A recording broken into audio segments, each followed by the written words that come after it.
Assalamualaikum warahmatullahi wabarakatuh. Bertemu kembali, kita akan belajar bersama-sama. Akan belajar matematika yang kali ini materinya adalah materi statistika. Kemudian di dalam statistika ada beberapa hal yang penting, di antaranya adalah ukuran dari letak data. Nah, ukuran letak data ini biasanya yang dibahas adalah kuartil, desil, persentil, atau mungkin juga sampai dengan per mil. Tapi kali ini kita akan membahas tentang kuartil suatu data. Nah, misalkan suatu data yang telah diurutkan mulai dari data terkecil sampai dengan data yang terbesar atau terendah sampai dengan data yang tertinggi. Misalkan data yang terendah kita tuliskan dengan X1, kemudian data yang tertinggi atau terbesar kita tuliskan dengan Xn.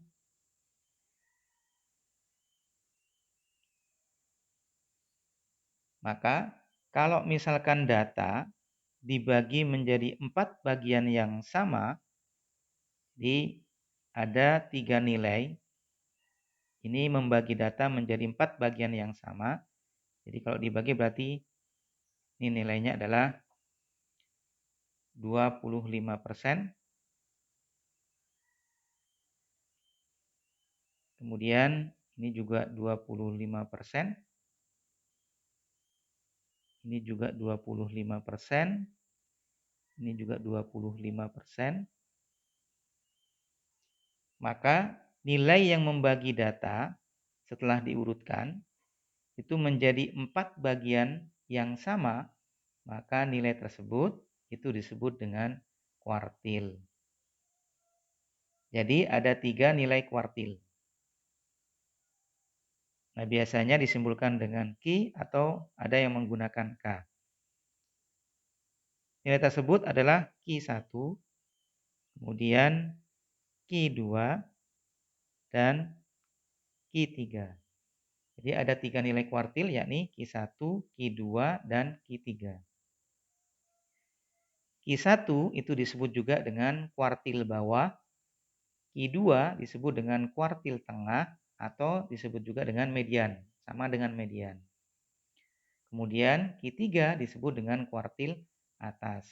Jadi kalau ditanya kuartil 1, kuartil bawah berarti Q1.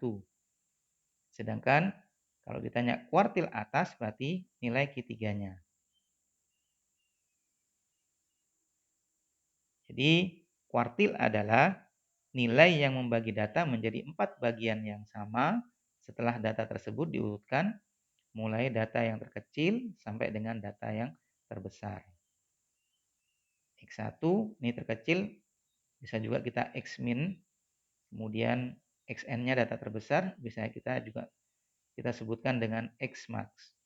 Nah, X1, Q1, kemudian Q2, Q3, dan Xn atau X min, datum yang paling kecil, Q1, Q2, Q3, dan datum yang paling besar, itu semuanya sering disebut dengan statistik 5 serangkai. Jadi kalau ditanya statistik 5 serangkai, berarti kita menentukan X min-nya, datum yang paling kecil, kemudian kuartil 1, kuartil kedua, kuartil ketiga, dan datum yang paling tinggi. Nah, itu disebut dengan statistik 5 serangkai. Jadi Q1 disebut dengan kuartil bawah, sedangkan Q2 itu disebut dengan kuartil tengah, atau disebut juga dengan median, sama dengan median. Kemudian Q3 ini disebut dengan kuartil atas. Baik, sekarang kita akan menentukan kuartil dari data tunggal. Nah, untuk menentukan kuartil dari data tunggal, maka kita bisa menggunakan rumus berikut. Ki I, di mana I-nya itu mulai dari 1, 2, dan 3. Jadi kuartil ke I, karena kuartilnya ada 3, berarti I-nya 1, 2, 3. Kuartil ke 1, ke 2, atau ke 3, maka nanti menentukannya adalah data yang ke I dikalikan dengan N ditambah 1 dibagi 4. Jadi Ki kuartil ke 1, 2, atau 3 adalah data yang ke I tergantung dengan I-nya. Kalau kuartil 1 berarti I-nya diganti 1. Kalau misalkan ditanya kuartil kedua, berarti I-nya diganti 2. Kalau ditanya kuartil ketiga, I-nya diganti dengan 3. Dikalikan dengan banyaknya data ditambah 1, kemudian dibagi dengan 4. Itu untuk menentukan kuartil ke 1, 2, atau ketiga. Untuk lebih jelasnya, saya berikan contoh seperti berikut.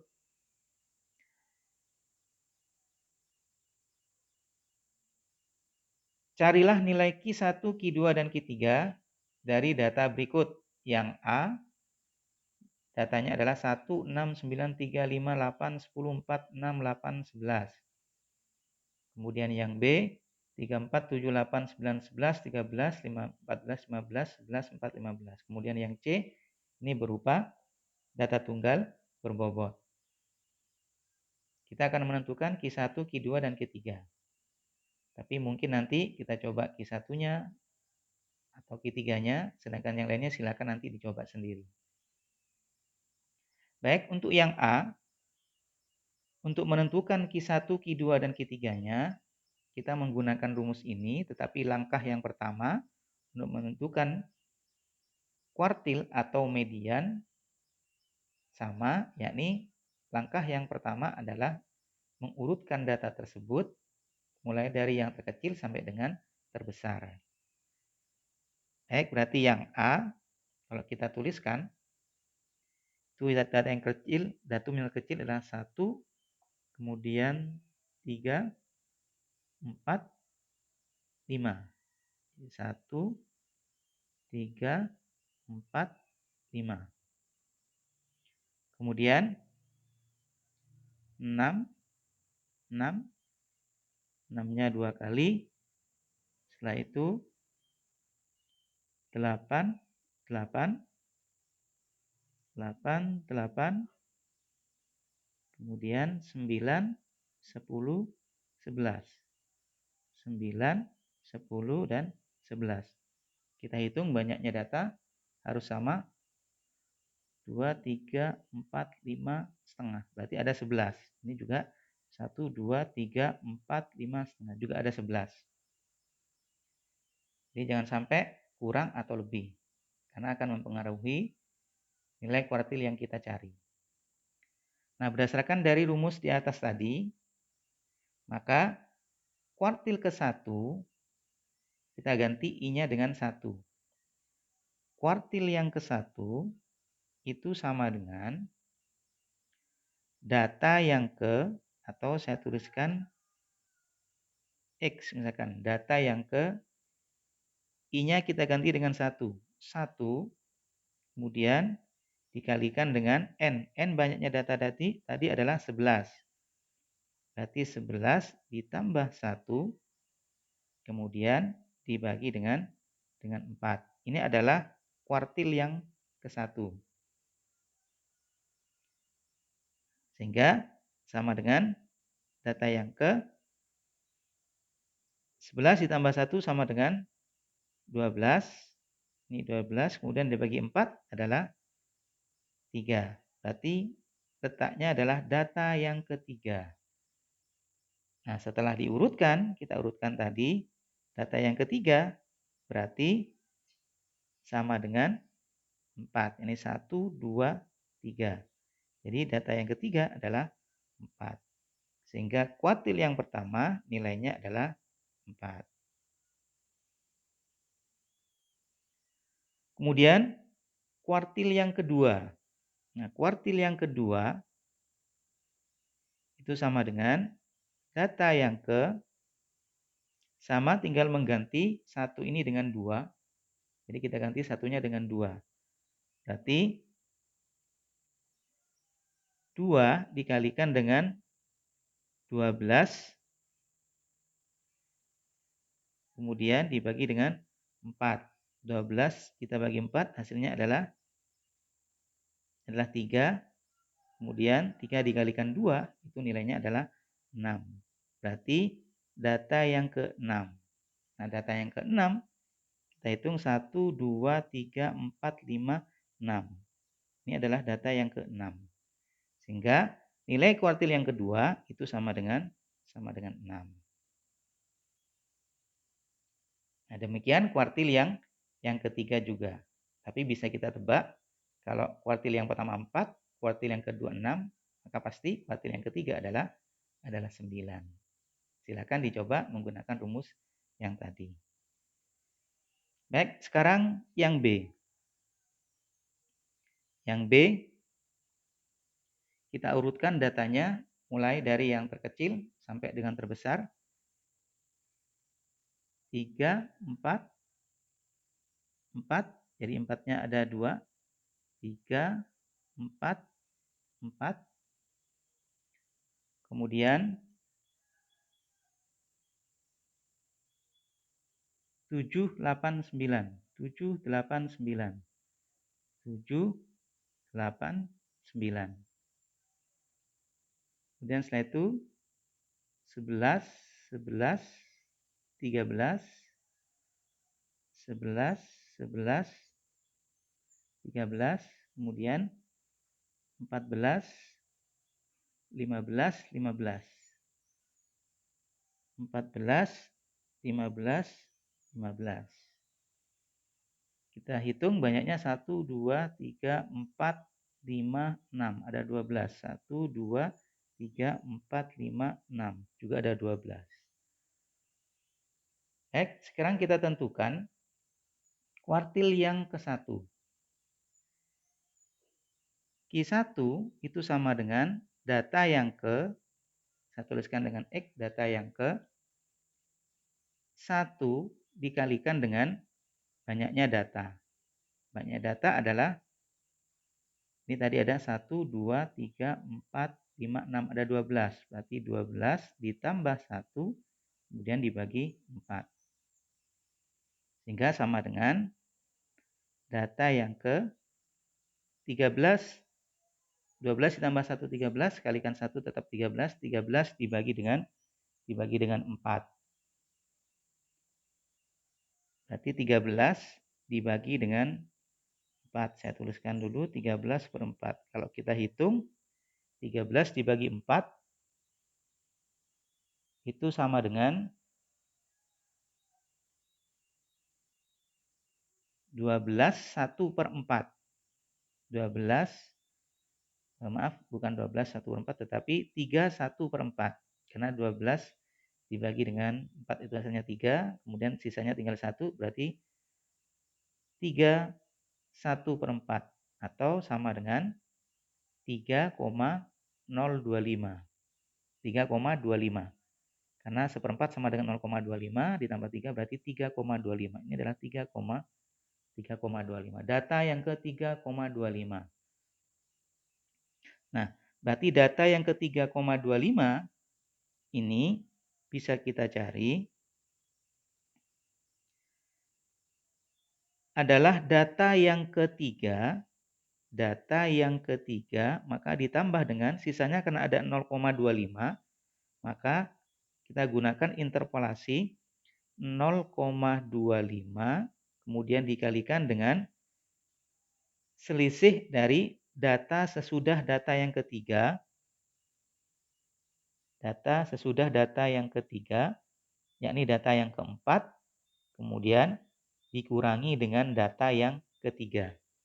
Jadi karena ada sisanya 0,25, berarti data 0,25 ini kita kalikan dengan selisih antara data sesudah data ketiga, yakni data keempat dikurangi dengan data ketiga. Berarti data keempat dikurangi data ketiga.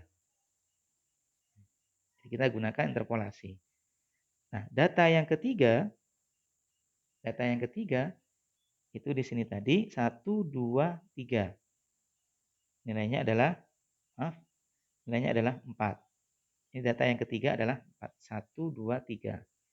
Berarti 4 ditambah dengan 0,25 dikalikan dengan data yang keempat itu adalah 7. 7 dikurangi dengan data ketiga tadi adalah 4. Nah, sehingga sama dengan 4 ditambah dengan 0,25 dikalikan dengan 7 dikurangi 4. 7 dikurangi 4 sama dengan 3. 3 dikalikan dengan 0,25 itu kita dapatkan 0,75. Jadi 3 dikalikan dengan 0,25 adalah 0,75. Sehingga hasilnya adalah 4,75. Jadi nilai Q1 itu adalah 4,75. Sama juga kalau kita menentukan Q2, jadi tinggal diganti satunya dengan 2. Mencari Q3 tinggal diganti ininya dengan 3. Kemudian kalau misalkan nanti hasilnya desimal, maka kita bisa menggunakan yang kita lakukan untuk menentukan Q1 ini, yakni menggunakan interpolasi linier. Jadi sisanya data X 3,5 berarti data yang ketiga ditambah dengan sisanya adalah 0,25. Berarti 0,25 dikalikan selisih antara data sesudah data yang ketiga, yakni X4 dikurangi dengan data ketiga. Baik, silakan nanti dicoba untuk Q2 dan Q3-nya. Kemudian yang C. Sekarang yang C datanya berupa data tunggal berbobot. Jadi yang nilainya 3, ini adalah nilainya 3, itu ada 6, berarti X1 sampai dengan X6. Kemudian yang nilainya 6, itu ada 9, mulai dari data yang ke-7, yakni X7 sampai dengan X15. Jadi ini data 1 sampai 6, ini data 7 sampai 15.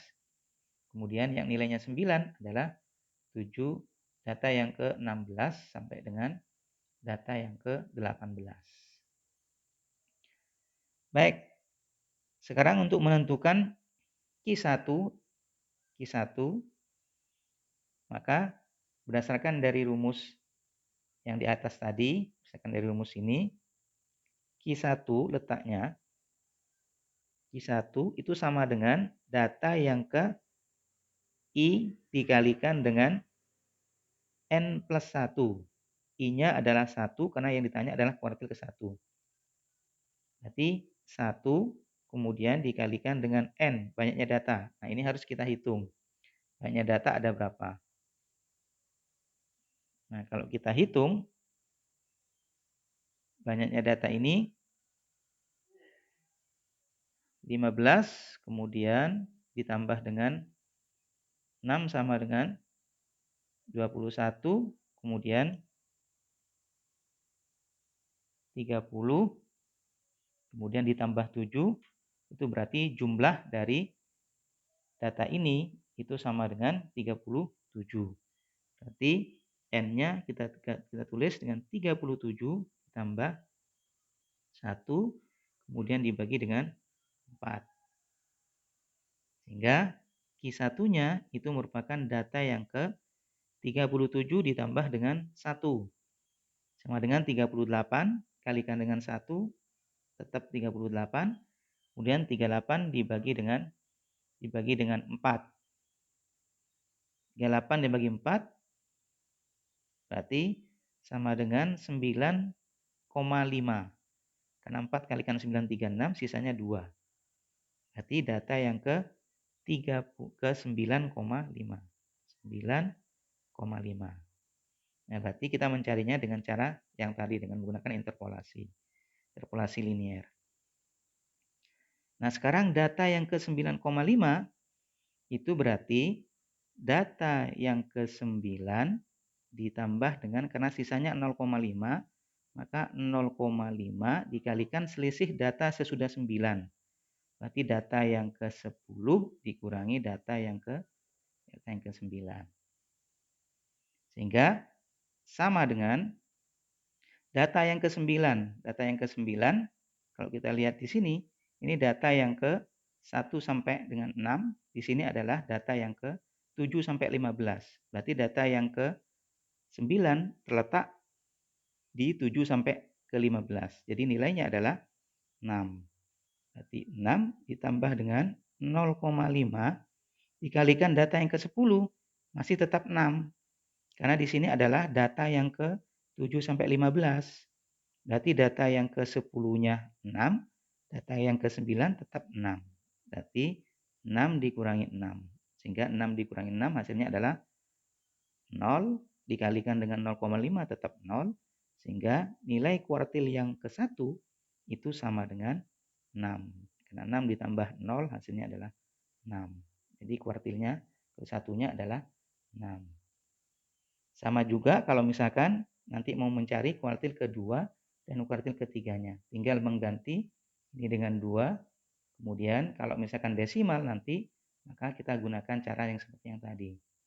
Kalau misalkan nanti ketemunya misalkan data yang ke 20,5 atau 20,6 misalkan saja, berarti nanti data yang ke 20 ditambah dengan 0,6 dikalikan data ke 21 dikurangi data ke 20.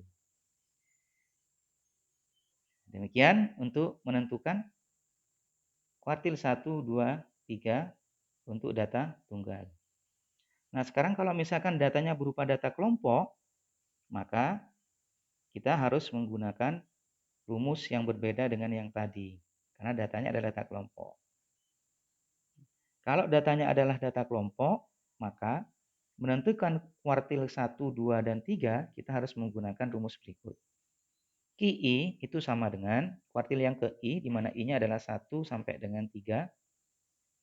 Itu sama dengan tepi bawah kelas kuartil ke I ditambah dengan I per 4 kalikan N, di mana I-nya tinggal diganti apakah kuartil 1, 2, atau 3. Kemudian dikurangi dengan frekuensi kumulatif sebelum kelas kuartil ke I.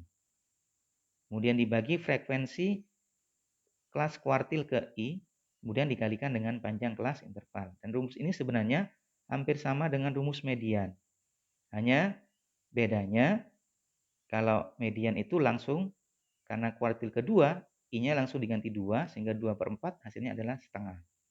Sehingga setengah N kalau rumus mediannya. Baik, lebih jelasnya kita akan mengerjakan contoh berikut. Ada soal. Berikut adalah nilai ujian dari 80 siswa.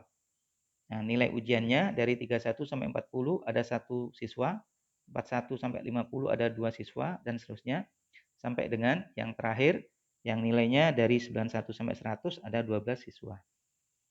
Nah, jumlahnya ada 80, karena tadi dikatakan 80 siswa, berarti tidak usah kita hitung, karena ada 80, berarti jumlahnya ada 80. Nah, langkah yang pertama sama dengan median, kita menentukan letaknya dulu. Letak kuartil yang diminta. Misalkan kita diminta kuartil yang pertama. Atau mungkin kuartil yang ketiga. Kita tentukan kuartil yang ketiga. Misalkan batas ujiannya adalah, yang lulus adalah 75%.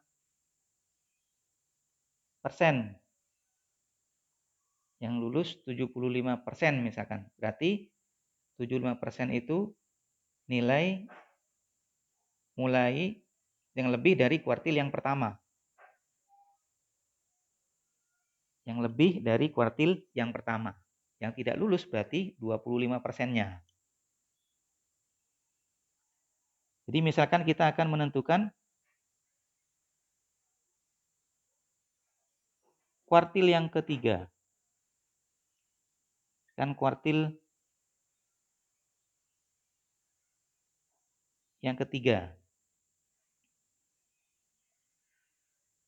Maka letak kuartil yang ketiga, letaknya, karena kalau median berarti setengah N, sedangkan kalau kuartil, letak kuartil yang ketiga, kita ganti I-nya dengan 3.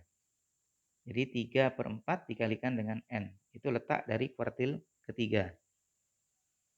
Letak kuartil ketiga itu berarti sama dengan I/4 kalikan N.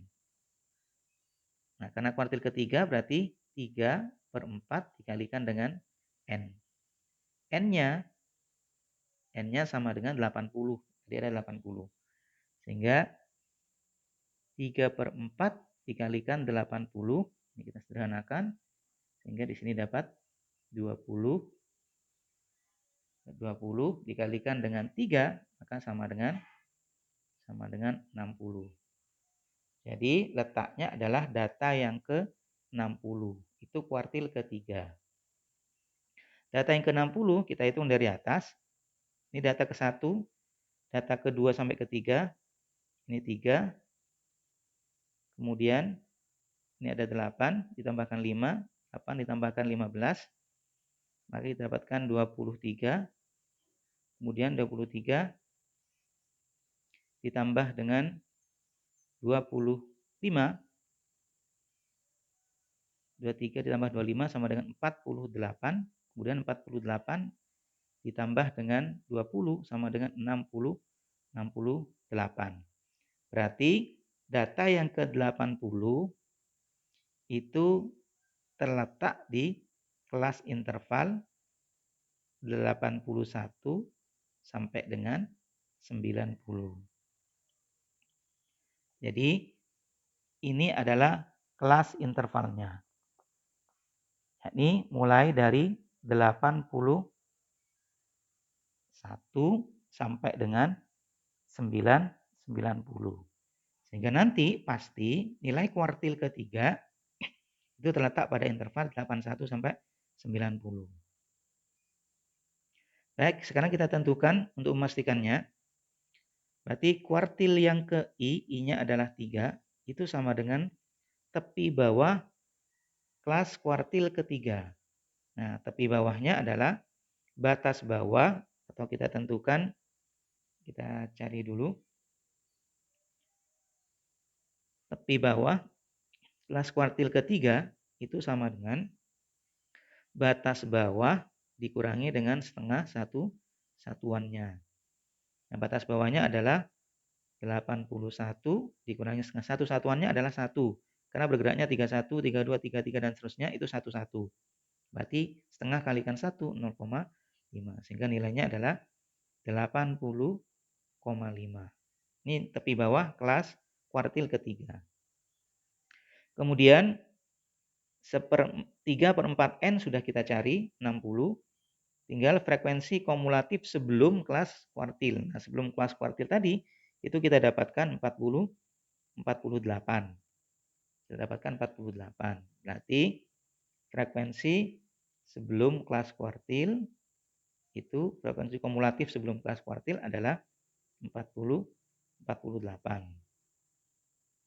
Kemudian frekuensi kelas kuartilnya itu adalah kelas kuartil ketiganya itu sama dengan frekuensi kelas kuartil ketiga itu sama dengan 20. Nah, panjang kelasnya mulai dari 31 sampai 40 ada 10. Jangan langsung dikurangi. Kalau mau dikurangi, tambahkan 1, baru dikurangi dengan batas bawahnya.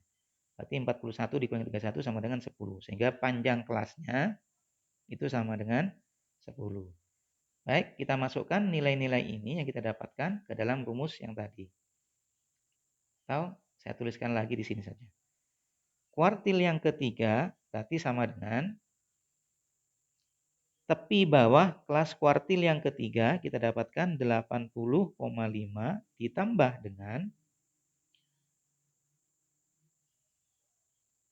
3/4 N. Kita dapatkan 3/4 N tadi adalah 60. Berarti 60 dikurangi frekuensi kumulatif sebelum kelas kuartil, yakni 48. Kemudian dibagi dengan frekuensi kelas kuartil ketiganya, yakni sama dengan 20 dikalikan dengan panjang kelas intervalnya. Panjang kelas intervalnya kita dapatkan dari 10. Sehingga sama dengan 80,5 ditambah dengan 60 dikurangi 48 sama dengan 12. 12, 10 dengan 10 kita sederhanakan. Sehingga hasilnya di sini adalah 2. 12 dibagi 2 itu sama dengan 6. Sama dengan 6. 12 bagi 2 hasilnya adalah 6. Maaf, tadi 12 dibagi dengan 2 itu hasilnya adalah 6. Sehingga 80,5 ditambah 6 itu sama dengan 86,5. Di mana letak intervalnya, letak nilai dari ini persis seperti yang kita tentukan letaknya kuartil ketiga tadi, yakni di antara 81 dan 90.